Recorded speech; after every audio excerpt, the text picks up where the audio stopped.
Nous avons donc le plaisir d'accueillir aujourd'hui EvidenceP et Microsoft. On peut peut-être d'abord expliquer déjà qu'est-ce que l'IA, des petites définitions chacun.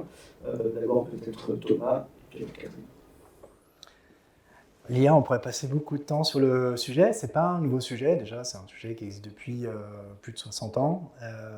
La vraie différence, c'est qu'aujourd'hui, c'est vraiment la possibilité d'imiter des comportements humains basés sur des données, des algorithmes et un langage, la possibilité d'interagir de façon assez naturelle avec des informations, des données. Donc on le verra tout à l'heure dans les exemples, c'est pas vraiment une révolution, c'est une évolution de l'informatique avec beaucoup plus de données qu'auparavant, capacité à traiter ces données à l'échelle grâce au cloud.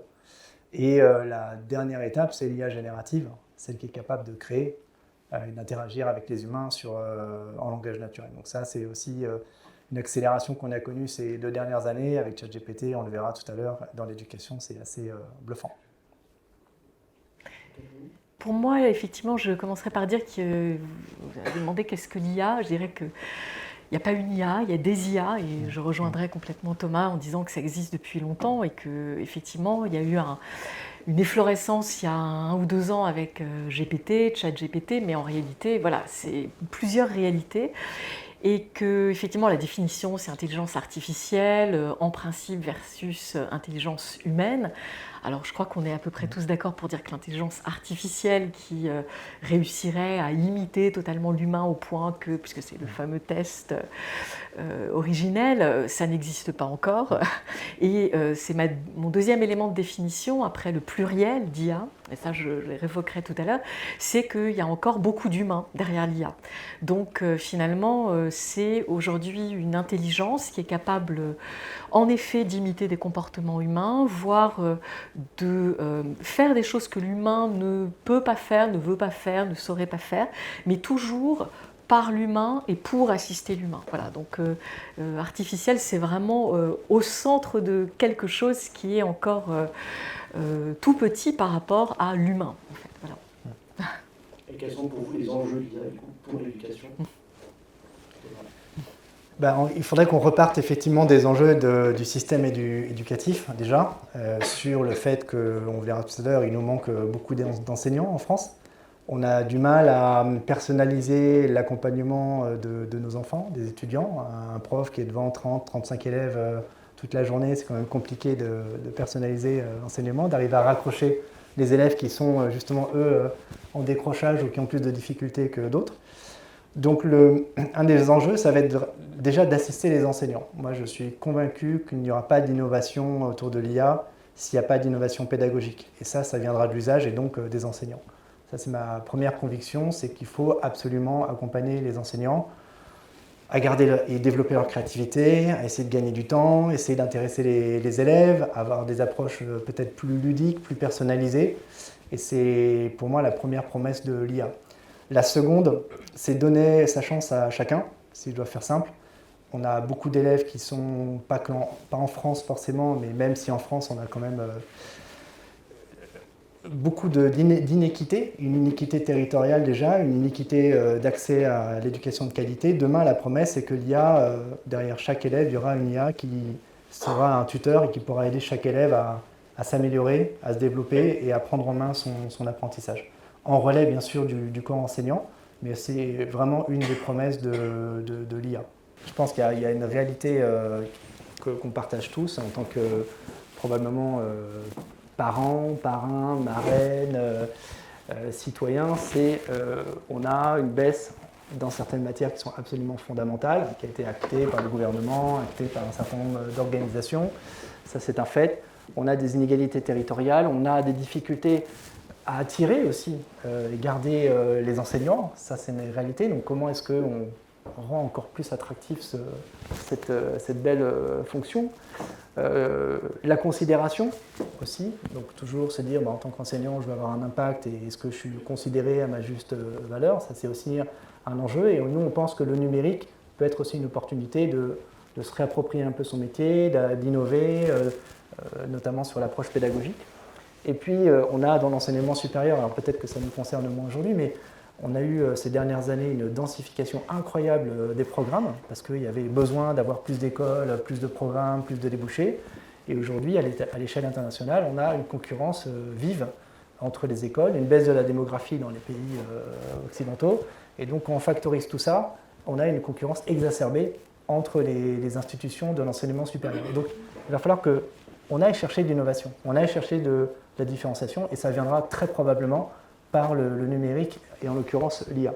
Et enfin, le dernier point qui est transverse, c'est qu'il n'y a pas de changement si on ne développe pas les compétences. Il faut travailler avec les académies notamment. Donc, l'IA, il y a beaucoup de scénarios qu'on peut envisager dans l'IA, je ne vais pas tous les lister, on reviendra tout à l'heure sur le sujet, mais l'apprentissage personnalisé, permettre aux élèves d'être davantage se responsabiliser face à leur apprentissage, aider les enseignants à automatiser certaines tâches qui leur prennent du temps et qui ne sont pas forcément à grande valeur ajoutée et pour eux et pour les élèves qu'ils accompagnent. Et de plus en plus, on a de la gamification un peu partout. On voit le succès du jeu vidéo. Donc nous, en l'occurrence, on a une plateforme qui s'appelle Minecraft. Mais on voit de plus en plus cet aspect ludique qui est recherché aussi par les jeunes générations. Donc il y a des nouvelles attentes, des nouvelles façons d'apprendre, de consommer l'information, de la partager, qui font qu'il va falloir aussi qu'on puisse faire évoluer le système éducatif, en tout cas l'approche vis-à-vis des élèves. Ça, c'est une réalité aussi sociale depuis quelques années. Donc le fait de dire on ne veut pas d'écran dans les écoles, on veut bannir les réseaux sociaux, etc., on peut interdire à tout bout de champ, je pense qu'il faut plus cadrer, mais il y a aussi une réalité sur les usages côté élève, et même à des attentes côté parents d'élèves.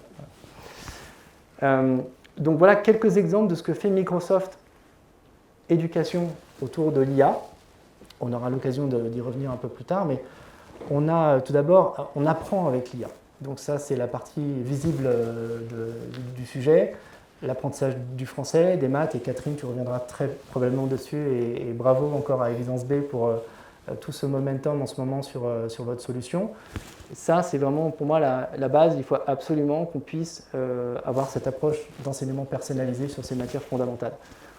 S'entraîner à présenter, préparer un exposé, donc on a une solution également qui permet de s'enregistrer, qui analyse le comportement, qui analyse la gesture, la fluence, la diction, et qui ensuite donne des conseils à l'élève pour améliorer sa présentation.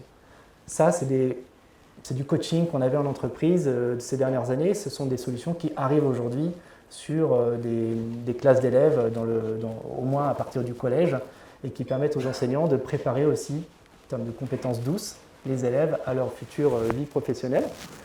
On a également la possibilité de préparer des examens, de préparer des quiz, de corriger également des copies. On le verra tout à l'heure, j'ai un petit exemple, j'ai pris la dictée de mon fils. Voilà, vous prenez une photo, reconnaissance de caractère, vous lui demandez d'analyser les fautes, et après vous le faites travailler dans sa zone de proximité de développement. Voilà. Donc c'est la fameuse zone où l'élève n'est pas en inconfort, mais plus dans la partie qu'il doit renforcer. Et c'est assez stimulant, du coup, et c'est ce qui permet de progresser plus vite. Et puis on voit émerger des scénarios très intéressants dans d'autres pays, notamment des assistants intelligents qui permettent à un élève de gérer l'ensemble de sa scolarité dans une école, ou alors dans le primaire, secondaire, et même donc ça c'est un cas qu'on a dans les États arabes unis, où l'État va mettre en place un cursus accessible à tous via un tuteur sur le téléphone mobile, sur le laptop, ce qui permet à tous les élèves, même ceux qui n'ont pas les moyens d'avoir des cours particuliers après les cours, d'avoir accès à de l'enseignement personnalisé. Donc pour moi, la vraie révolution, elle est là, c'est une révolution sociale. On va avoir un niveau de jeu collectif qui va monter parce que tout le monde aura accès à un système qui permettra d'avoir des interactions et un apprentissage personnalisé. La vraie révolution de l'IA, elle n'est pas techno, elle est vraiment sur ce plan-là. Et le dernier point, c'est qu'il faut se former. Voilà. Il n'y a pas de mystère, il faut se former à écrire des prompts, il faut se former à appréhender ces outils, il faut se projeter en tant qu'enseignant aussi, et il faut partager entre collègues, et ne pas attendre qu'il y ait des cursus tout faits qui arrivent. Voilà. Donc ça, c'est aussi un message, je pense, qui est très important. Il faut encourager, donner confiance et partager aussi les bonnes pratiques. Alors ça, c'est plutôt, c'était mon dernier slide, mais au-delà de l'éducation, effectivement, pour vous, en tant qu'employé chez UNOA, il y a tout un tas de cas d'usage, au-delà d'enseignement, qu'on voit arriver pour les métiers de la finance, pour le marketing, qui sont assez incroyables. Lancer des campagnes marketing en quelques clics, faire des forecasts financiers en 2 clics, comme ça, avoir de la modélisation statistique, pouvoir créer des charts comme ça à la volée. Voilà. Moi, je me rappelle d'heures et de jours passés à faire des présentations PowerPoint ou des tableurs Excel. Voilà, il va y avoir quand même une accélération dans les usages qui est très très intéressante. Très bien. Alors, est-ce que maintenant, peut-être on peut parler de, si on va parler aussi d'évidence B, du coup, peut-être que le public vous connaît peut-être un peu moins, vous présenter, et puis on donnera aussi un peu les dates clés d'évidence B. Très bien. Alors effectivement, on est un peu moins connus que vous, même si dans les fondateurs, il y a 2 anciens de Microsoft. Voilà. Alors effectivement, nous, on part, je souscris à ce qu'a dit Thomas à 100% sur ce que tu as évoqué, sur les usages de l'IA, l'importance et les enjeux de l'IA en éducation. Et donc, nous, on est parti aussi de ce constat qu'il y avait des difficultés dans tous les systèmes éducatifs, alors en France en particulier, mais pas seulement. Et même quand un pays caracole en tête de PISA, néanmoins sur les savoirs fondamentaux, il continue à y avoir des difficultés parce que pour l'humain, apprendre est à la fois un désir et en même temps ça correspond à des difficultés. On arrive sur Terre, on n'est pas fini, il faut le savoir, et donc effectivement apprendre c'est ce chemin-là pour lequel on a tous les outils mais qui doit être bien accompagné. Donc c'est vrai que là il y a quelques chiffres à gauche, effectivement c'est pas la dernière étude PISA mais c'est l'avant-dernière. 75% donc des élèves de 15 ans pensent que 2 cinquièmes est plus grand que 1,5, parce que forcément 2 est plus grand que 1 et 5 est plus grand que 2. Bon, il y a quelque chose qui n'est pas compris là fondamentalement sur ce que c'est qu'une fraction, alors même qu'à 18 mois, c'est documenté, un enfant, si on lui présente 2 cinquièmes de gâteau au chocolat ou 1,5, il ne va pas hésiter longtemps, s'il aime le gâteau, à prendre la moitié. Donc, comment est-ce qu'on construit justement ces apprentissages, comment on aide justement chaque enfant du monde à avoir les bons outils pour se servir de ces outils naturels, si je puis dire, pour finalement ne jamais décrocher, ne jamais être... moi, j'ai été enseignante pendant longtemps avant de créer Évidence B, et effectivement, c'est pas normal, en fait, qu'il y ait autant d'élèves qui soient en décrochage en France et de par le monde. Donc, c'est prenant ces constats-là, sachant aussi que tous les États du monde mettent beaucoup d'argent, en fait, dans les systèmes éducatifs, qu'on a créé Évidence B en justement faisant une combinaison relativement unique en fait dans nos logiciels, puisque Évidence B c'est une plateforme et des logiciels sur les savoirs fondamentaux qui combinent sciences cognitives et IA. C'est-à-dire que l'IA c'est effectivement plein de promesses. Tu disais à l'instant qu'il faut-il savoir ce qu'on va en faire. Eh bien, si on met de la personnalisation, des IA de personnalisation derrière des contenus qui n'aident pas les élèves à progresser, qui continuent à s'appuyer sur des procédures, par exemple en maths, au lieu de s'appuyer sur nos capacités innées, je dirais. J'évoquais les fractions il y a un instant, sur le nombre c'est pareil, sur la langue c'est pareil. En fait, on ne va pas vraiment aider les systèmes. Donc nous, c'est cette combinaison-là de sciences cognitives et d'IA qui est l'ADN en fait de ce qu'on fait chez Évidence B, qui est au cœur de la solution MIA seconde, qui est un de nos produits en fait, si je puis dire. Voilà. Alors, effectivement, je présenterai plus avant ce qu'on fait à travers la présentation tout à l'heure. Donc, effectivement, là, moi, j'ai surtout insisté à la demande de Sébastien et de Onoyai, en fait, un petit peu sur notre histoire, qui est en effet moins connue pour l'instant et sans doute même pour très longtemps que celle de Microsoft. Et donc, effectivement, nous, on a créé Évidence B à la mi-temps de 2017, donc avant le Covid. On était 3 au départ et on a tout de suite remporté, en fait, on a tout de suite candidaté puis remporté donc un projet avec ministère de l'Éducation nationale qui s'appelle Adaptive Math, qui est aujourd'hui à disposition de tous les élèves de cycle 2, CP, CE1, CE2, donc en France, puisque cette solution a été achetée par le ministère quand on a remporté ce marché. Et pour vous donner une idée, on n'en avait candidaté que sur les maths et notre pendant en français, c'est la Lilo. Alors voilà, donc c'est là qui est en général le plus connu parce qu'ils sont un petit peu plus vieux que nous. Enfin, je ne parle pas des fondateurs, mais de la solution. Donc voilà, on démarre en 2017 fait en s'engageant dans cette voie-là sur les mathématiques pour l'école primaire et puis dans la foulée avec Bordas, puisque nous on fait du B2B. Hein. Aussi, en fait, on a eu des marchés notamment avec Bordas et là c'était des modules sur une sorte sur l'apprentissage de l'espace en fait, hein, et comment quand un élève est tout à fait à l'aise avec l'espace en fait, il se prépare au savoir géométrique en fait. Hein. Voilà, parce que la symétrie, enfin des questions autour de la symétrie par exemple, autour même des figures, sont très articulées à notre position la position de notre corps dans l'espace, donc très à l'aise avec ça le permet. Et puis ensuite, on a développé une deuxième verticale, hein, où on s'attaque donc aux mathématiques, aussi à l'apprentissage d'une langue seconde. Qu'est-ce qui se passe dans notre cerveau quand, après avoir appris notre langue maternelle, finalement, on doit apprendre une autre langue. Alors, paradoxalement, on a commencé avec le latin, puisqu'on a travaillé avec Pearson, qui est devenu depuis Sanoma en Italie. En Italie, les élèves font du latin super tard, ils en font même pendant les vacances quand ils ne sont pas suffisamment bons. Donc voilà, comment on apprend le latin quand on est italien ? Ben, ce n'est pas évident parce que par exemple il y a un système de cas alors que l'italien comme le français n'en a pas. Donc là on a travaillé avec des chercheurs en sciences cognitives et toujours de l'IA derrière pour personnaliser les parcours. Et puis troisième verticale, la langue première. Et là ça a donné Adaptive Langue qui est aujourd'hui déployée sur tous les devices justement d'Île-de-France et d'autres régions. Et là, à nouveau, c'est comment, de manière personnalisée, l'IA, on va effectivement reboucler avec les capacités innées d'à peu près tous les élèves, sauf bien sûr des élèves allophones, hein, mais de tous les élèves qui sont nés en France et qui a fortiori peut-être ont eu des parents français, ils savent le français, mais ils ne savent pas qu'ils savent. Donc comment est-ce qu'on reboucle avec ça, voilà. Et puis effectivement, d'autres déploiements, Tools Competition, Thomas est devant, mais c'est une compétition qu'on a remportée l'été dernier dans le district de New York. C'est une compétition scientifique, hein, parce que j'y reviendrai, evidence-based, c'est evidence-based, donc c'est beaucoup de la science en fait qui est transférée, et donc on doit montrer que ça marche de manière scientifique, et donc c'est une compétition qu'on a remportée pour aller expérimenter dans le district de New York, donc dans un tout autre contexte, mais il y a quand même la moitié des élèves qui sont, comme on dit, free lunch, donc qui n'ont pas de repas gratuit parce qu'il y a des problématiques sociales, d'aller expérimenter Adaptive Math là-bas et donc de montrer que c'est généralisable.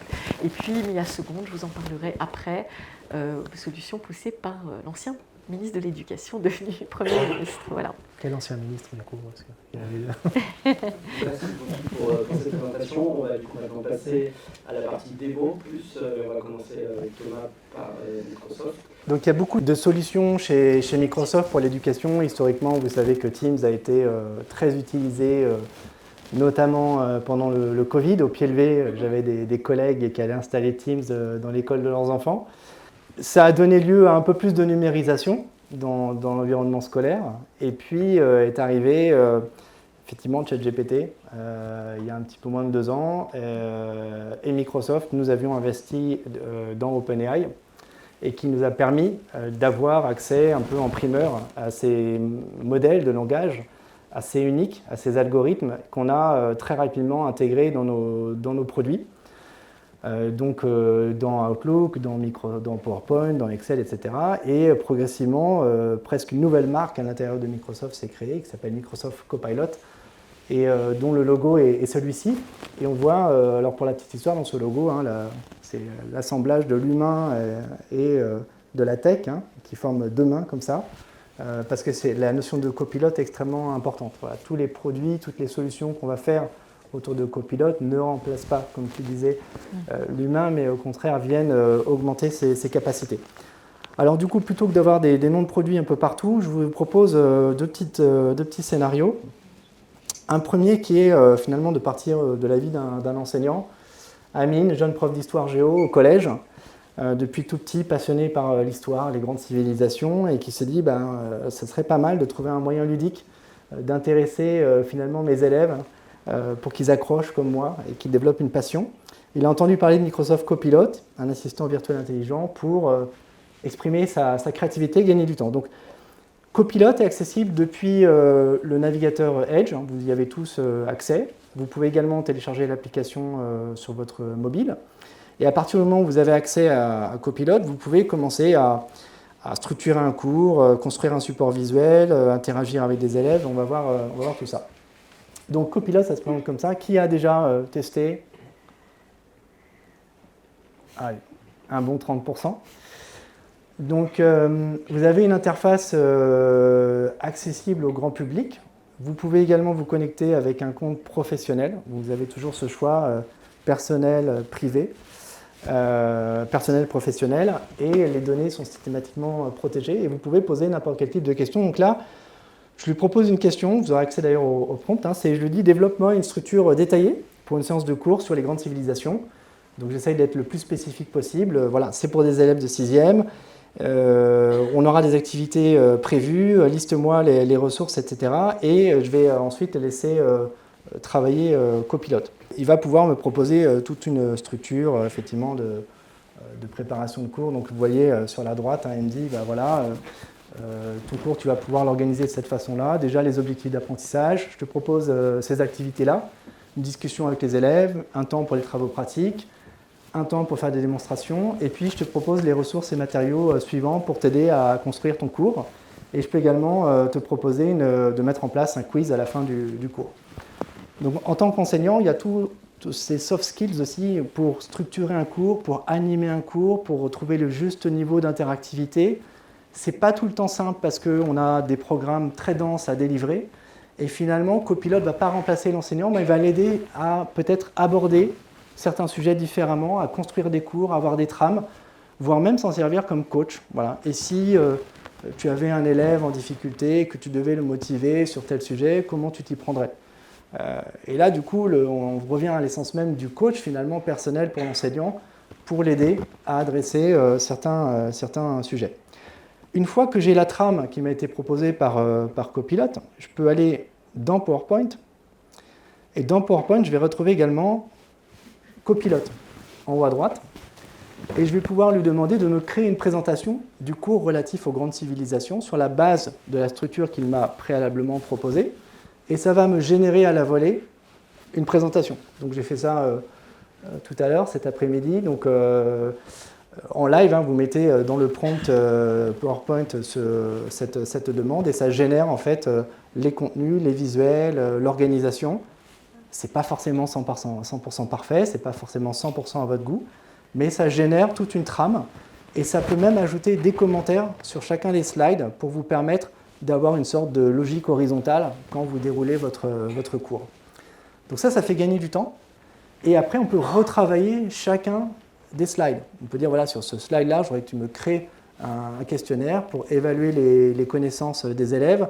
Plutôt que de donner une note, savoir qu'est-ce qui a été marquant pour eux, qu'est-ce qu'ils ont retenu et quelles améliorations je pourrais imaginer par rapport au retour suivant que j'ai eu de mes élèves. Donc on peut aussi être dans un processus d'amélioration continue comme ça, pour faire vivre son cours plutôt que de resservir le même cours tous les ans. Je suis certain que ça parlera à beaucoup d'entre vous.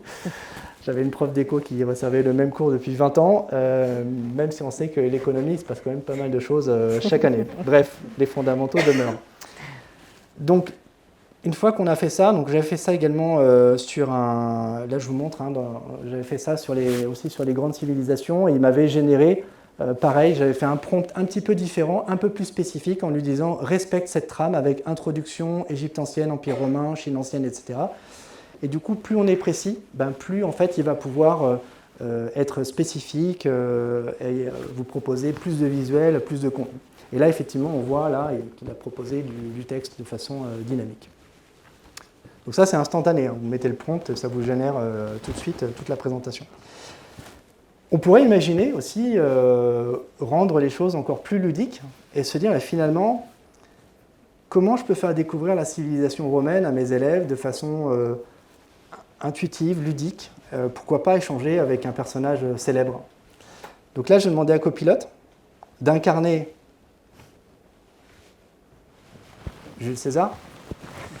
Et je lui dis, voilà, je souhaite que tu incarnes Jules César et que tu me répondes comme l'aurait fait l'empereur vis-à-vis d'une personne de sa famille et que l'on puisse discuter de ta vie. D'ailleurs, comment occupes-tu tes journées et quels sont tes principaux centres d'intérêt ? Bon voilà, là il a mis « Salut noble Thomas Coustonov », j'ai mis Amine pour respecter la logique de persona que je vous ai présentée.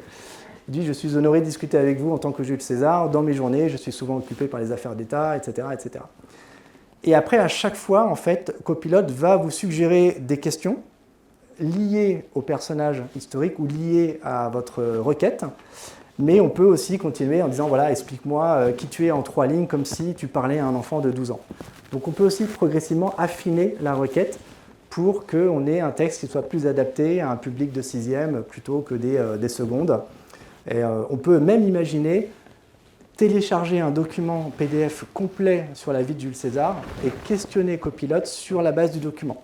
Donc là, j'ai fait une requête assez simple qui va chercher des informations sur le web, mais si on veut être un puriste et vraiment revenir sur le cursus proposé par l'Éducation nationale, on peut faire ingérer au dispositif des documents et appuyer ces requêtes sur ces documents. Et il faut copier-coller le texte ou juste le mettre en PDF, ça marche? Tu peux copier-coller, tu peux télécharger un document. Et après, une fois qu'on a fait ça, on peut aussi copier-coller le prompt. Voilà. Donc ça aussi, je pense qu'on va avoir des améliorations arriver pour que les gens puissent se partager les prompts entre eux, qu'on n'ait pas à les ressaisir. Il y a vraiment des bonnes pratiques à connaître. Donc c'est un peu la pierre angulaire. Il faut vraiment maîtriser les prompts, savoir ce qu'on veut demander, être le plus spécifique possible. Et on a des cours là-dessus, sur LinkedIn Learning ou sur les plateformes de Microsoft. Mais plus on est spécifique, moins on introduit aussi de biais. On en reviendra tout à l'heure, mais il y a beaucoup de biais. Des fois, il y a des hallucinations sur le système. Voilà, parfois, les visuels qui sont proposés ne correspondent pas du tout à l'Empire romain. Bon, bref, voilà. J'ai une question justement sur les visuels. Comment ça gère les droits? Ça va prendre sur Internet ce qui est libre de droit ou est-ce que l'enseignant a forcément le droit d'utiliser toutes les images? Alors non, il y a des rétributions sur les droits sont respectés, les droits d'image sont respectés, donc on n'utilise pas des images non autorisées pour générer du contenu. Voilà. Donc ça c'est pareil, on y fait très attention. On a même été à l'avant-garde sur tout ce qui est propriété intellectuelle. Donc ça fait partie des sujets sur lesquels toute l'industrie aussi doit progresser, parce que les modèles en fait se sont construits historiquement sur du contenu large, on va dire. Donc il faut remettre un petit peu de cadre juridique et d'éthique sur ce sujet-là. Ouais. Après, le prof, lui, de toute façon, dans sa classe, il est quand même, lui, il ne va pas publier tout ça, enfin, en principe. Donc la diffusion, c'est un petit peu... Les profs universitaires un peu plus, mais oui, dans le primaire, secondaire, tu as raison, ça reste quand même... On a quand même un peu l'attitude, il n'y a guère que sur les films où normalement on n'a pas trop le droit. Mais... Pas d'utilisation commerciale, effectivement. Oui. On peut, vous le verrez également sur Copilot, on peut décider du ton employé, on peut avoir un ton créatif, plus équilibré, plus précis. Donc on peut introduire un certain nombre de variantes pour générer du contenu, c'est assez intéressant. On va pouvoir aussi, par exemple, là j'avais fait ça pour une école, pour leur montrer qu'on pouvait planifier un voyage à Pompéi. Bon, vraiment, si on a aimé le cours, la civilisation romaine, et qu'on veut absolument aller en Italie, on peut planifier un voyage à Pompéi. Donc même tout ce qui est répondre à des parents d'élèves un petit peu énervés sur un sujet, planifier un voyage de classe, établir un budget avec un rétro-planning, au-delà de la correction des copies que j'ai montré tout à l'heure. Il y a plein de sujets qui prennent du temps dans la vie d'un enseignant. Et ça peut permettre de ne pas oublier les choses à prévoir pour le voyage, de générer également une image. Donc ça, c'est une image que j'ai générée avec Microsoft Designer, en lui disant fais-moi une carte postale de Pompéi, du voyage de classe, et ça a généré une carte postale. Donc voilà, plein d'utilisations différentes. On peut aussi aborder la peinture de façon ludique. Par exemple, là, j'avais généré une carte. Je lui avais demandé de générer une carte de voyage, style impressionniste, du voyage à Pompéi de l'école. Donc pareil, on peut faire participer les élèves à la création d'une carte à envoyer aux parents en style impressionniste. Donc revenir sur le style impressionniste, qu'est-ce que c'est, quelles sont les caractéristiques, etc. Donc voilà, donc ce sont des petits exemples. Et ça, vous pouvez le faire avec Microsoft Designer et vous l'avez directement également dans Copilot et dans Edge. Vous pouvez générer maintenant des images avec GPT-4. Deuxième exemple, qui sera plus rapide, c'est Sophie. Elle est enseignante en classe de primaire, 10 ans d'expérience. Elle aide les élèves à améliorer leurs compétences en orthographe et de grammaire. Et son enjeu, c'est vraiment de donner des ailes et d'aider les élèves les plus en difficulté, parce qu'effectivement, c'est fondamental, le français. Et elle est constamment à la recherche de moyens un peu ludiques pour justement engager davantage avec les enfants. Donc là, c'est quelque chose d'assez simple. Donc j'ai pris mon téléphone. Donc là, c'est la vraie copie de mon fils, Basile. Il avait eu 16 et quelques. Et du coup, j'ai pris la photo sur mon téléphone mobile et j'ai demandé à Copilote d'analyser, de fournir une correction détaillée pour la dictée. Donc là, il est en CM1, donc je le précise dans mon prompt. Et de dire quels sont les domaines qui nécessitent une amélioration, ceux qui ont bien été maîtrisés. Et je demande également, je vais demander de me proposer des encouragements. C'est pas que je ne suis pas créatif en tant que père, mais des fois, c'est toujours sympa d'avoir aussi une vue de l'extérieur sur comment garder l'esprit positif. Et donc voilà, il m'a répondu, il m'a dit voilà, l'orthographe et la grammaire, voilà ce qu'il faut améliorer. Il y a certains sujets qui sont bien maîtrisés, la structure des phrases, etc. Donc il me fait une sorte d'audit. Donc en tant qu'enseignant, ce qui est sympa, c'est qu'on va vraiment faire un retour très personnalisé, très précis à l'enfant. Et quand on corrige 30 copies, en général, on va à l'essentiel. Donc ça peut être aussi un complément intéressant. Et ensuite, ce que je lui ai demandé, c'est sur la base de ces retours et sur les éléments que mon fils doit renforcer. D'ailleurs, juste avant d'arriver là, en fait, il me met aussi les sources. Donc ça, c'est très intéressant. Vous pouvez aller consulter les sources et on n'est jamais à l'abri de tomber sur des documents qui vous permettent de vous développer dans votre fonction. Donc ça, c'est très intéressant. Et donc là, je lui ai demandé, propose-moi un texte similaire à cette dictée. Donc pour rester sur l'approche de la maîtresse, moi je ne suis pas enseignant, mais je veux respecter l'idée de départ. Et dit propose-moi une nouvelle dictée en t'inspirant de celle initialement proposée.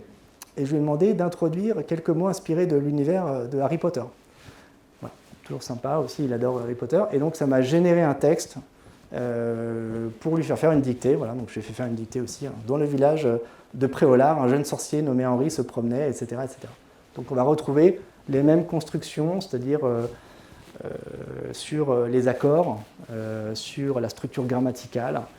Et voilà. Donc ça, ce sont des cas extrêmement concrets. Il y a sur Internet pas mal de prompts qui sont disponibles à votre disposition pour tout un tas de cas. Et en général, en fait, quand on regarde sur le métier de l'enseignant, il y a vraiment 4 grands domaines. Il y a comment je peux gérer ma classe, la gestion de la classe. Tout ce qui est programme et évaluation, les bonnes pratiques, les méthodes pour évaluer l'apprentissage. Ça, c'est une vraie question aussi. À partir du moment où tous les élèves ont ces outils-là dans leurs mains, quel cadre on peut mettre? Comment est-ce qu'on évalue les compétences? Tout ce qui est développement professionnel, copilote en tant que coach pour l'enseignant. Et puis tout ce qui est de nature à expliquer des concepts qui sont compliqués en fournissant le maximum d'exemples. Donc parfois, quand un sujet n'est pas bien compris, encore une fois, affiner progressivement, mets-toi à la place d'un enfant comme s'il avait 12 ans, explique-moi les 3 points clés, etc., etc. Donc plus on maîtrise cette technique de prompt, effectivement, plus on a des résultats qui permettent d'agir sur l'accompagnement de l'étudiant. J'en ai terminé. Voilà, je voulais vous montrer quelques trucs assez concrets, donc vous pouvez tester ça chez vous, même dans la cuisine. Voilà, moi je l'utilise en cuisine également, c'est très intéressant, il y a des choses surprenantes, on va dire. Merci Thomas. Merci. Merci Coralie. On va passer donc du coup à une démo d'évidence B, donc sur comment on y a seconde et sur aussi Adaptive Langue pour les élèves et pour les enseignants aussi. Voilà. Exactement. Alors moi, effectivement, ça va être un autre cas d'usage assez différent. Si on reprend Amine, par exemple, c'est le problème d'Amine, c'est pas de faire partager sa passion de l'histoire ou de la géographie, mais c'est d'avoir des classes de seconde à qui elle a fait passer les tests de positionnement seconde à l'entrée en seconde. Ça, c'est les termes du marché public auxquels on a répondu et qui donnent l'IA seconde. Et il s'avère qu'en maths ou en français, ou les deux, eh bien, des élèves dans ces classes n'ont pas les fondamentaux, justement. C'est ce qu'on évoquait tout à l'heure. Et donc, c'est très compliqué pour un élève qui n'a pas encore les fondamentaux du cycle 4, voire pire, entre guillemets, de suivre correctement le lycée. Donc, c'était vraiment les termes du marché que le ministère de l'Éducation a passé il y a 3 ans maintenant. Comment remédier à ces difficultés sur les fondamentaux en maths et en français. Donc, c'est un marché qu'on a développé enfin qu'on a gagné, qu'on a remporté avec La Poste et avec DocaPost en réalité, pas La Poste, DocaPost. Et donc qui a donné MIA Seconde. Alors MIA Seconde, c'est effectivement, comme je disais tout à l'heure, de l'évaluation formative, c'est-à-dire que c'est c'est de la remédiation et l'élève remédie à ses difficultés parce qu'il va s'entraîner. On sait aujourd'hui que s'entraîner est beaucoup plus être en activité et s'entraîner sur des activités, c'est beaucoup plus efficace en fait que de réviser ses leçons à l'infini. Et donc, même s'il y a des éléments diversifiés dans MIA Seconde, c'est essentiellement de l'évaluation formative. C'est pas des cours donc, et ça n'a pas vocation, on l'a déjà dit, à remplacer l'enseignant, mais ça a vocation justement à aider cet enseignant fictif qu'on évoquait l'un et l'autre finalement, mais pas avec de l'IA générative. Ça va être une démo extrêmement différente de celle de Thomas aussi, parce que c'est pas de l'IA générative du tout, c'est une autre sorte d'IA que je vais vous montrer à travers ça.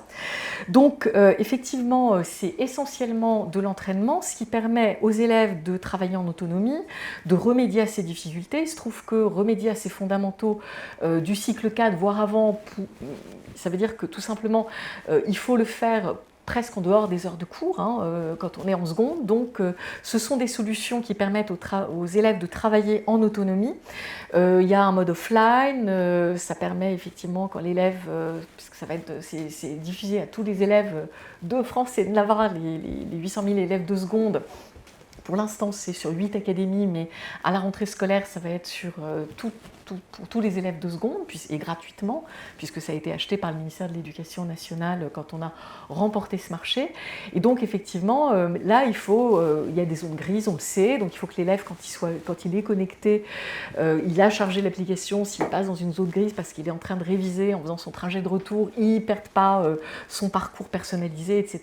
Donc, il y a un mode offline, c'est sur mobile, etc. Donc, c'est vraiment pour remédier aux difficultés des élèves, en autonomie, mais sans que les professeurs perdent la main. Et ça, je rejoins complètement cette idée que rien ne se fera sans les professeurs. Et donc, ce n'est pas l'idée de remédier à tout ça dans son fort intérieur et dans les coulisses, mais il faut que l'enseignant, si ça lui a fait gagner du temps, il ait quand même une vision en fait, sur ce qui est passé et qu'il puisse compléter ce qui aura été fait sur MIA Seconde, en fait, à la fois dans ses cours, mais aussi à travers l'interface.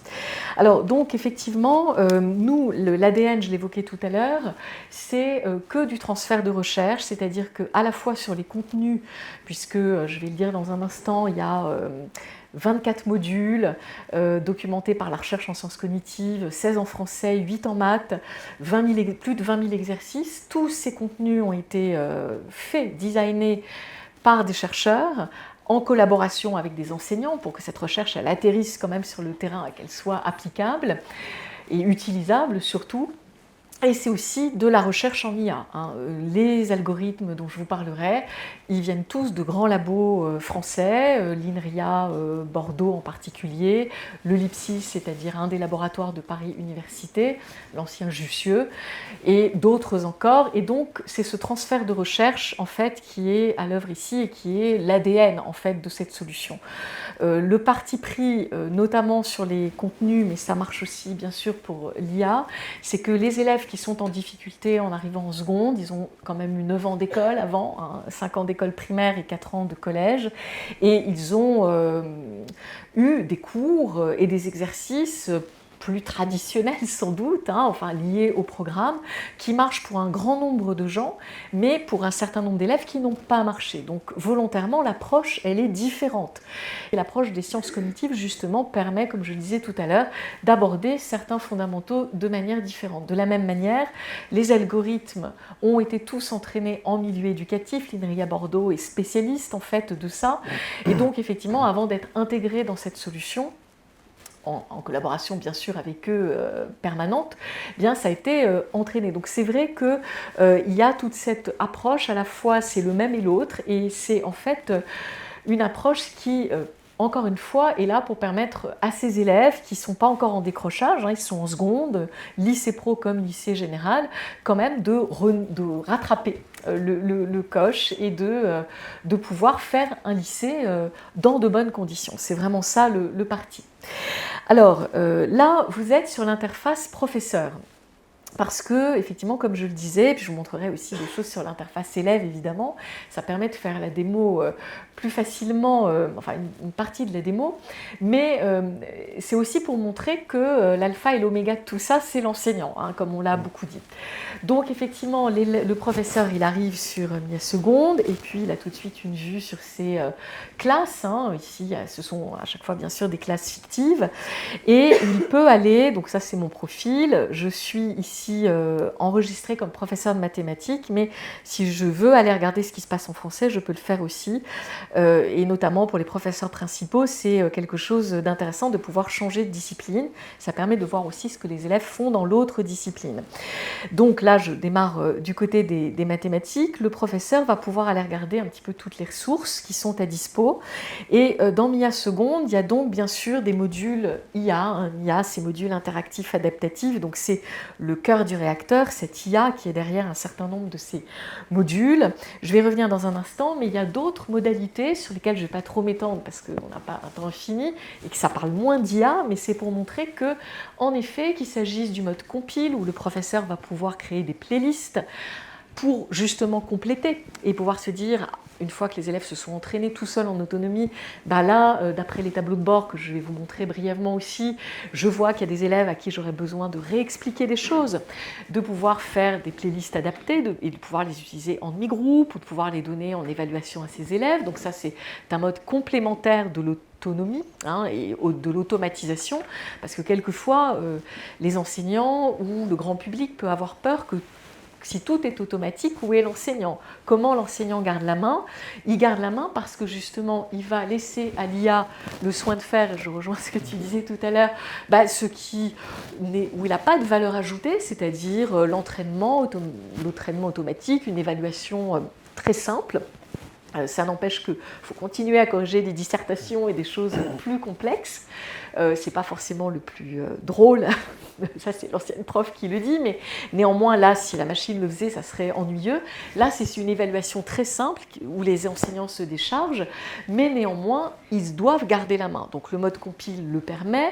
Il y a un mode duo qui permet d'amorcer un mode collaboratif hein, pour les élèves, parce que tout ce qui va se faire, je vais vous le montrer dans les modules IA, c'est en autonomie et seul finalement.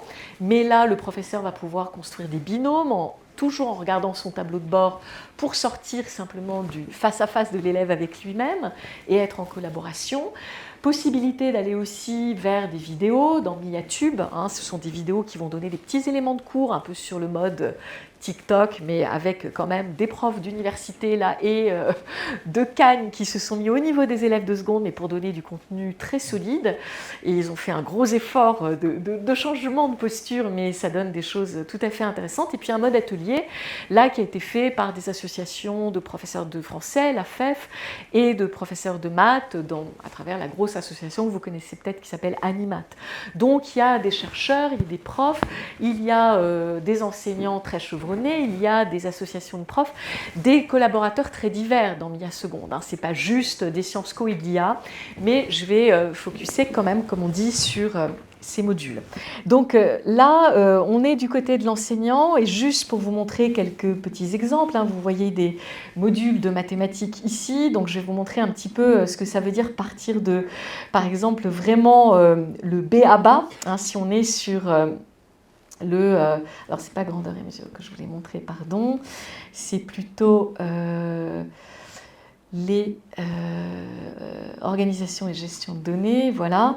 Donc là, on est côté professeur, donc il n'y a pas d'IA, je vais vous dire, ne vous inquiétez pas. Le professeur, lui, il a un petit bandeau informationnel qui lui permet de comprendre quelle est la démarche qui a été adoptée, hein, qui est souvent une démarche un peu différente de ce qu'il a l'habitude de donner à ses propres élèves. Et là, vous voyez, on a pour aborder la question de la gestion des données, des tableaux hein, de données, etc., on part de choses extrêmement sommaires, d'évaluation là, justement des longueurs, donc ils sont extrêmement simples. Et en fait, pourquoi il y a des activités très faciles? Parce qu'elles partent justement de ces connaissances fondamentales que j'évoquais tout à l'heure. Et si des élèves ont besoin encore de ce type d'activité, ils vont très rapidement, grâce à l'IA, progresser et sans doute passer, mais ça va leur redonner confiance. Hein. Donc la notion de confiance, elle est fondamentale.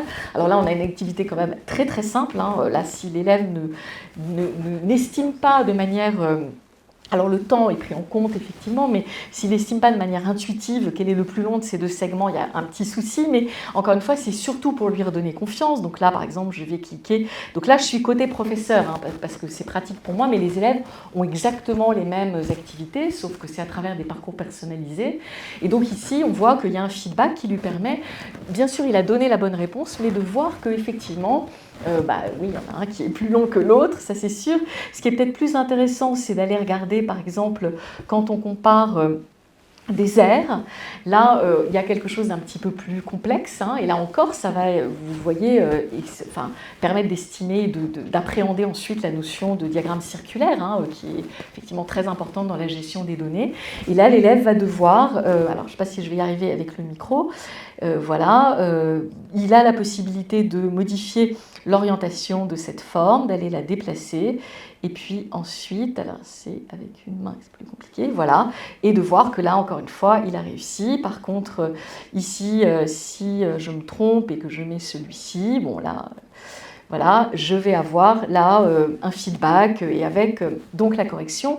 Et puis on voit qu'il y a, par exemple, si je continue sur ce thème-là, ça va beaucoup plus loin évidemment quand il s'agit de comparer, de la gestion des données, il y a des choses de beaucoup plus grande difficulté, mais là vous voyez c'est déjà un peu plus compliqué puisqu'on demande mentalement d'aller estimer finalement la longueur, avec des proportions, la longueur du segment A est-elle supérieure à la moitié de la longueur du segment B, et l'élève peut déplacer pour pouvoir estimer, et puis il remet à sa place, il va donc répondre là par exemple que évidemment c'est pas supérieur, donc ce n'est pas supérieur, voilà, et là de la même manière, voilà. Et là on est déjà dans des estimations et dans une intellectualisation, une abstraction, une conceptualisation, et tout ça est fait avec une chercheuse qui s'appelle Valeria Giardino, qui travaille au CNRS et qui a travaillé justement sur cette notion d'objet mathématique, comment justement on peut partir des compétences fondamentales et intuitives et que tous les élèves ont en réalité pour peu à peu gravir les échelons de difficulté. Et vous voyez ici on est parti de choses extrêmement simples,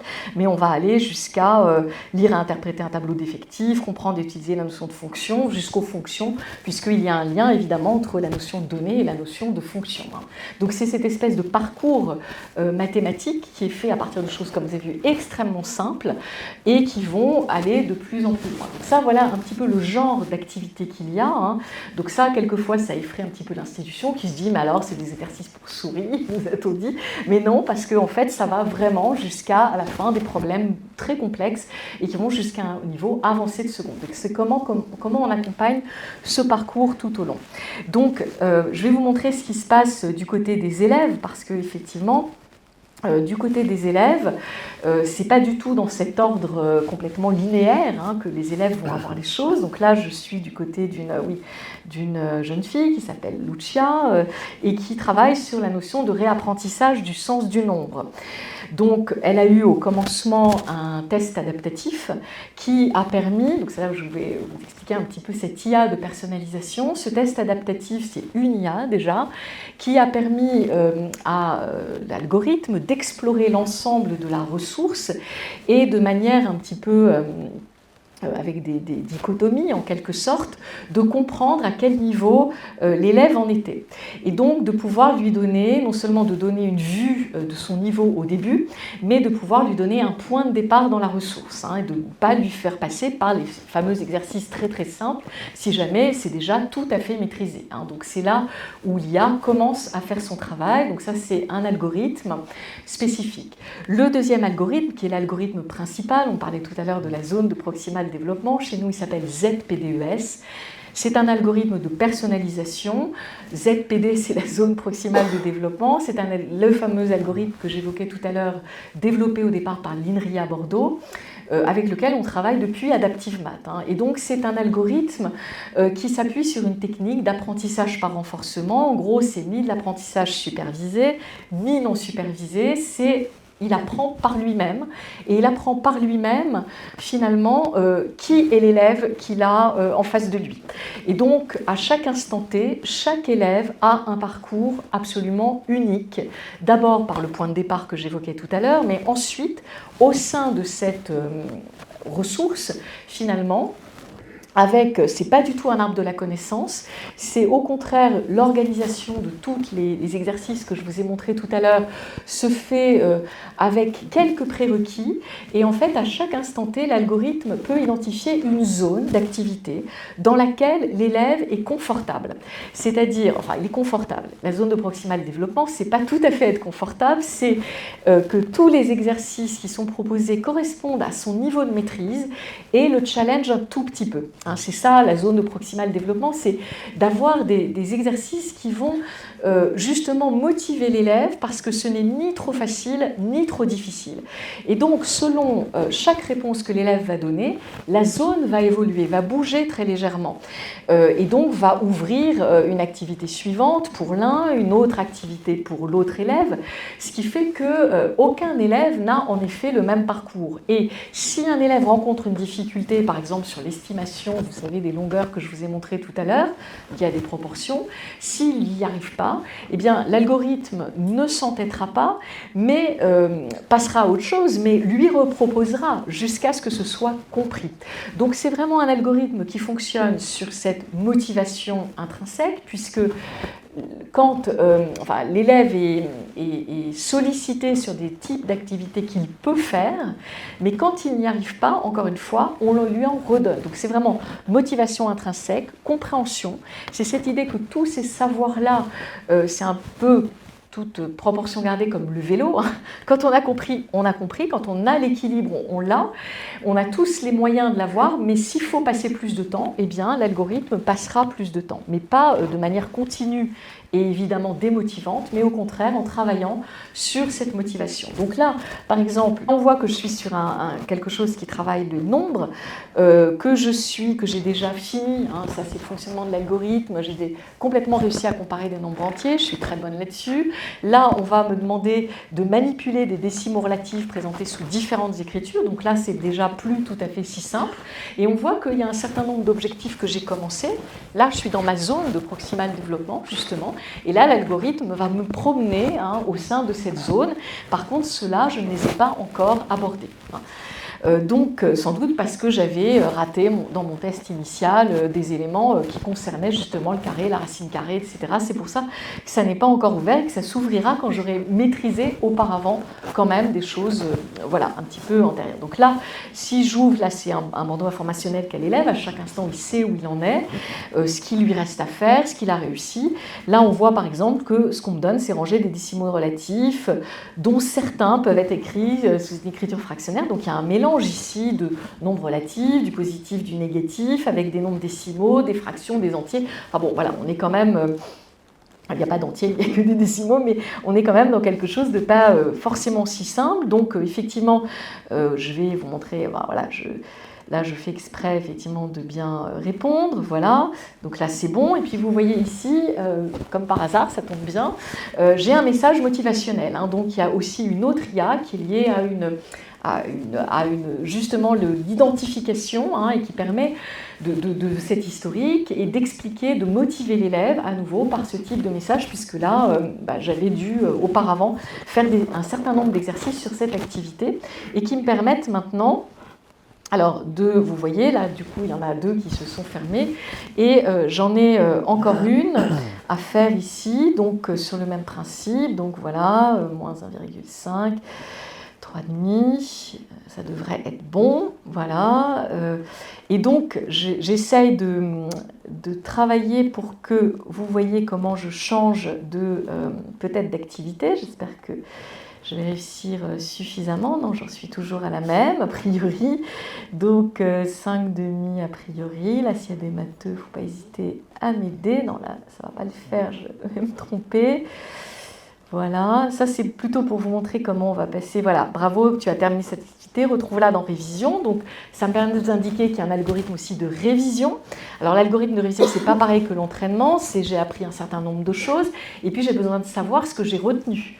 Donc, je peux aller dans le mode révision que je vais retrouver dans mon tableau de bord et je vais pouvoir à ce moment-là réviser, être certaine que ce que j'ai appris, je l'ai retenu. C'est nécessaire et en même temps, là aussi, c'est motivant. Hein. On est très content en général de se dire, bon, c'est bon, là, je l'ai bien retenu.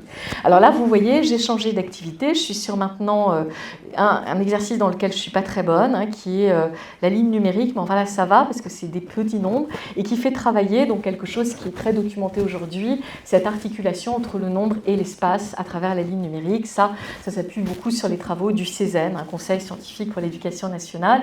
Et donc ici, peut-être qu'avec un peu de chance, voilà, ça marche, etc. Bon, je ne vais pas vous ad vitam aeternam, mais vous voyez comment, finalement, au fond, on a vu là concrètement comment travailler cet algorithme. Et ça m'a permis de vous parler aussi d'autres algorithmes, notamment celui de révision, le test adaptatif, les messages motivationnels qui notamment vont détecter mes réussites mais vont détecter aussi mes blocages. Donc voilà, quand est-ce que je suis bloquée et quand est-ce que à ce moment-là ce sera indiqué dans le tableau de bord du professeur qui va pouvoir aider. Alors si j'ai encore une minute ou pas forcément ou deux, peut-être vous montrer finalement des éléments très importants qui sont les tableaux de bord. Alors je commence par les tableaux de bord élèves puisque je suis dans l'espace élève. Ça, c'est très important, le retour sur erreur ou le retour sur ce que j'ai fait. Le retour sur erreur, c'est les feedbacks. On a encore beaucoup de progrès à faire, nous, côté feedback, mais c'est très compliqué. L'IA générative, ça pose des problèmes parce qu'il faudrait à ce moment-là générer des feedbacks en synchrone et qu'il y a ce fameux problème d'hallucination dont on parlait tout à l'heure. Et puis, il faut aussi utiliser des IA parce que, vous voyez, les feedbacks, ils sont encore assez longs. Et donc, il faudrait ne pas pouvoir proposer à l'élève tout le temps, même quand il rate des feedbacks. Donc on est en train de travailler sur cette question-là. On a déposé un projet auprès de l'ANR avec 4 labos pour travailler sur le feedback. Nous, tout ce qu'on fait, c'est du transfert de recherche. Quand on le fait, on veut le faire sérieusement. Donc quelquefois, il y a des choses qui ne sont pas encore là parce que finalement, on ne l'a pas encore fait tout simplement. Et qu'on préfère faire les choses bien que de les faire vite fait. Alors, autre retour finalement qu'on donne aux élèves, c'est ces bilans, hein, ces tableaux de bord. Donc là aussi, c'est du transfert de recherche, ce qu'on appelle en métacognition. Ça, c'est avec une chercheuse qui est intégrée chez nous en test CIFRE et qui travaille avec à la fois l'INRIA, les laboratoires de métacognition de Bordeaux, et puis aussi Berkeley, puisqu'elle est partie plusieurs mois chez une chercheuse qui s'appelle Céleste Kidd et qui travaille sur ces questions. Donc en fait, quel genre de retour on va donner aux élèves? D'abord, très peu. Il faut articuler les choses à leurs points forts et leurs points faibles. Alors, je vous avais dit, moi, je ne suis pas très bonne dans le positionnement des nombres entiers. Puis, vous voyez, ranger des nombres et manipuler les décimaux relatifs, ça me réussit. Donc, il y a deux petits signes. Donc, ça aussi, c'est des facteurs de motivation sans pour autant mettre sous le tapis les difficultés. Donc, si je suis un petit peu de bonne humeur ce jour-là, je vais quand même aller regarder les points faibles. Hein, j'ai de quoi... voilà, et là, on tombe sur davantage d'informations.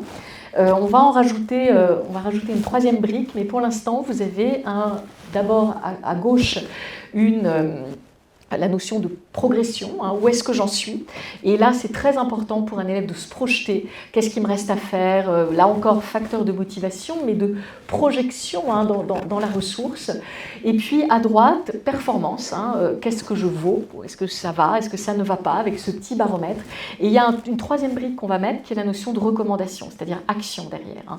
Donc ça, c'est en train de finir d'être développé. Donc, vous voyez, progression, performance, recommandation.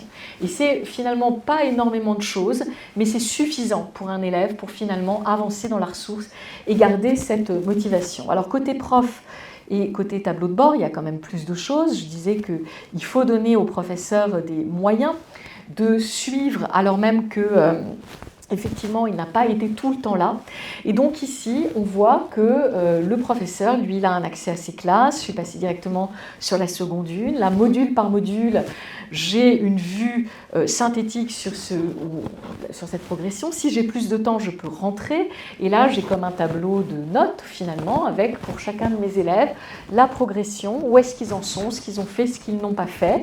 Il se trouve que là, il n'y a pas de petites flèches roses ou oranges ou bleues, mais qui vont indiquer des éléments de difficulté ou au contraire de surperformance, parce que voilà, ces élèves continuent à travailler et que ça varie au fil moi, de ce que j'ai fait d'ailleurs tout à l'heure.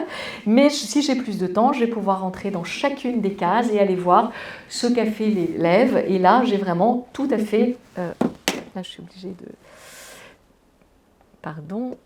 voilà, tout son historique.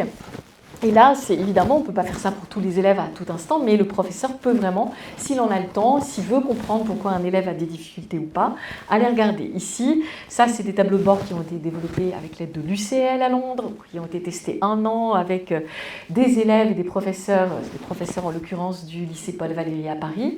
Et donc là, ce qu'on a cherché à représenter, ce n'est pas juste bonne et mauvaise réponse, c'est pour chacun des exercices la différence avec les prévisions de l'algo. Ce que vous avez en transparence, c'est la prévision de l'algo, qu'est-ce qui était bien à ce moment-là pour l'élève. Et en fonction de la différence qu'il y a avec le succès réel de l'élève, eh bien, du coup, on va soit ne rien indiquer, là ça veut dire que l'élève il va au fil au rythme de la machine. Par contre, s'il a surperformé, il y a une petite flèche bleue, s'il a sous-performé, une flèche rose. Et la raison pour laquelle je n'avais pas dans le tableau précédent de petites flèches bleues ou roses, c'est que finalement, vous voyez, dans les 10 derniers exercices, ça y est, l'élève s'est stabilisé et donc on ne va pas donner d'alerte au professeur parce que l'algo, il se réajuste à chaque instant. Dernière petite chose qu'on a, dernière fonctionnalité, ça me permettra de vous présenter le dernier type d'IA qu'on met en œuvre à chaque fois, c'est des technologies différentes. Pas d'IA générative pour l'instant, mais plein de technologies différentes. Ici, c'est du clustering. Le cluster, ce n'est pas seulement quand il y a du Covid, c'est aussi une technologie d'IA qui permet d'aller, à partir de toutes les traces laissées par les élèves, de faire des groupes. C'est de l'apprentissage, pour le coup, non supervisé. On ne sait pas ce qu'on va trouver au départ. Et là, donc, ça fait des groupes. Groupes, ça vous évoque peut-être les groupes de besoins. Grosse actualité en ce moment. Nous, je dirais, et Gabriel Attal l'avait parfaitement compris quand on lui avait fait une démo quelques jours avant le 5 décembre de ce produit qu'on avait développé pour son ministère, qu'il y avait là une ressource qui permettait de faire de la différenciation sans forcément le côté stigmatisant des classes de niveau, voire même des groupes de besoins. Qu'est-ce qui se passe ici? Les élèves, avec toutes les traces qu'ils ont laissées, leurs traces de réussite, échec, c'est le score du bout, mais d'autres traces, le temps de réponse, la progression. Ce qu'on est en train de traquer aussi, c'est le temps de lecture des feedbacks, le temps de lecture des énoncés, les hésitations, tout un tas de signaux faibles qu'aucun professeur ne peut voir. Même, il faudra derrière l'épaule de chaque élève. Et il y a une forme de concaténation avec ça, et ça permet de mettre en avant des groupes avec, par exemple, ici une illustration. Bon, le groupe B, clairement, travaille moins bien, il comprend moins, il est à peu près au niveau du hasard, et vous voyez qu'il y a un certain nombre d'exercices. En fait, je réponds oui, non, même si derrière je peux comprendre. Donc ça, c'est un groupe qui est visiblement en difficulté, le B. Par contre, le A et le C sont de bons groupes, mais il y a une différence entre eux. Il y en a un qui travaille 2 fois plus vite que l'autre. Et ça, c'est l'IA qui permet de l'identifier. Là, ça aide vraiment les professeurs. Encore une fois, ils ne pourraient pas le trouver tout seuls. Et ça va leur permettre derrière de prendre des décisions pédagogiques. Par exemple, de faire d'abord des groupes homogènes, s'ils ont besoin de justement remédier à des difficultés, ils vont pouvoir faire leur playlist que j'évoquais tout à l'heure, peut-être pour aider ces élèves-là. Par exemple, le groupe B, je vais le prendre et puis je vais dire, voilà, eux, il faut que je les aide un petit peu là sur justement, je sais plus où je suis, sur sans doute le nombre. Et puis les 2 autres groupes-là, ça va me permettre de prendre des décisions. Par exemple, de me dire, j'ai une évaluation la semaine prochaine, le groupe qui travaille plus lentement, je vais lui donner moins de questions. Par exemple, là, le professeur retrouve la main et il va pouvoir faire son métier. Moi, quand j'étais prof, ce que j'aimais, c'était expliquer aux élèves, prendre des décisions pédagogiques, pas corriger des copies, en fait. Et donc, je pense que là, la notion d'assistant à l'enseignant, gagner du temps, comme ce qui était évoqué tout à l'heure, pour ensuite quand même garder la main, continuer à faire des choses véritablement pédagogiques, c'est vraiment tout ça qui a présidé à nos choix derrière cette solution. Voilà. Alors, un petit regard sur Adaptive Lang, qui est aujourd'hui dans tous les devices, justement, dont les vôtres, évidemment, dans l'Île-de-France. Il y a un certain nombre de ces modules qui sont présents dans MIA, mais si je vous montre un petit peu les modules, voilà, c'est quelque chose d'un peu différent. D'abord, l'interface est très différente, c'est un pseudo-chatbot qui va permettre justement aux élèves de manipuler de manière extrêmement intuitive la langue. Et par exemple, ici, vous voyez, de reconnaître ce que c'est qu'un constituant par manipulation.